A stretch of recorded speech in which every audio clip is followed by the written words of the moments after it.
Let's talk more now about the Friends of Syria meeting, what it may achieve. And with us on the line is government consultant and political analyst Christoph Horstel is on the line from Berlin. Christoph, very good to see you tonight. Mounting reports that foreign military intervention could follow today's gathering. How likely do you think that is?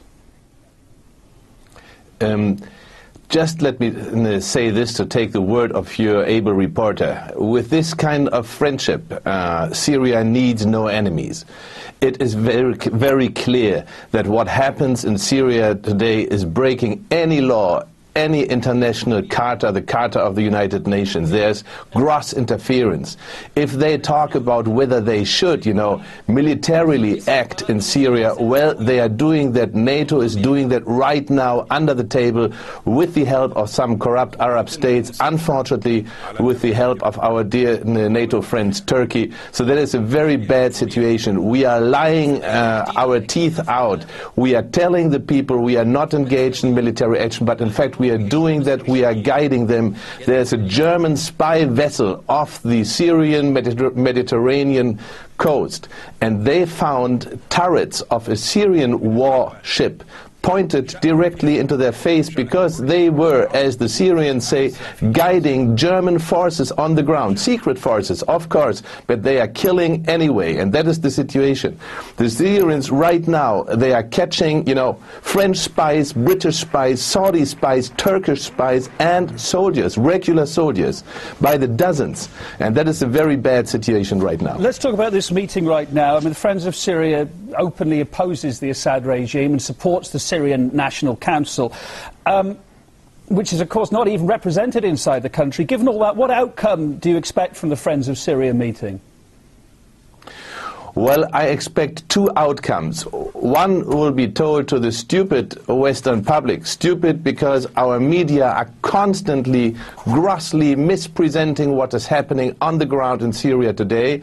They are always, calling the shots on one side and not on the other. They say the government is killing so and so many people, but they don't say how many people are being killed by a terrorist-like opposition, an armed opposition. This has nothing to do with a credible democracy movement inside Syria. So the outcome will be one on the table.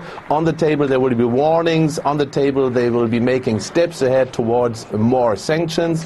Of course they will need, Russian and Chinese support. I'm very happy to hear, as ashamed as I am as a German that we are taking part in this bad policy towards Syria. I'm happy that Russia and China are not taking part in this very ugly conference, and let me say they will be making advances, but under the table they will reassure themselves that the secret war going on against Syria, which is not so secret in fact to anybody watching closely and watching objectively, that this is going to be reinforced, but that will be under the table and not discussed openly.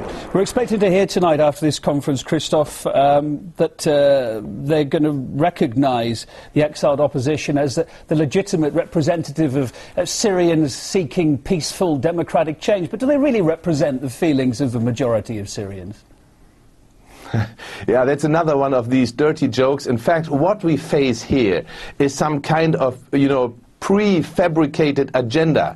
That agenda is helpful, if the West is starting an uprising in Iran. It is helpful if they start uprisings all over the Arab world and in Northern Africa, in Libya, for example, where the CIA started it from scratch, from zero. Yeah, there was no such uprising against Gaddafi. And then they, further it with international lies and Western media propaganda. And now they are trying the same agenda on Syria. But as we notice, everybody in the world who is watching closely notices that this kind of agenda simply doesn't work here. The New York Times just yesterday has made headlines saying this opposition in Syria is so badly disunited.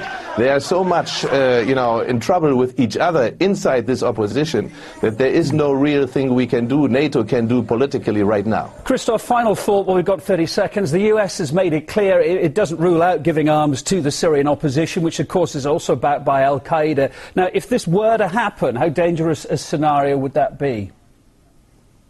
Well, I tell you, this is happening right now. They are lying all the time. So, and we have proved to that the Syrian officials, the army, they are capturing these weapons. They are showing them to people who are interested in watching them. So this is happening. We are facing lies. We should no longer tolerate these lies and make sure that NATO right now is creating a rift between decent people in this world and the undecent policies, present policies of NATO. I'm sorry to say that I'm ashamed of. Well, thank you for your thoughts and thank you for taking the time to be on the programme. German government consultant and political analyst Christoph Horstel speaking to us there.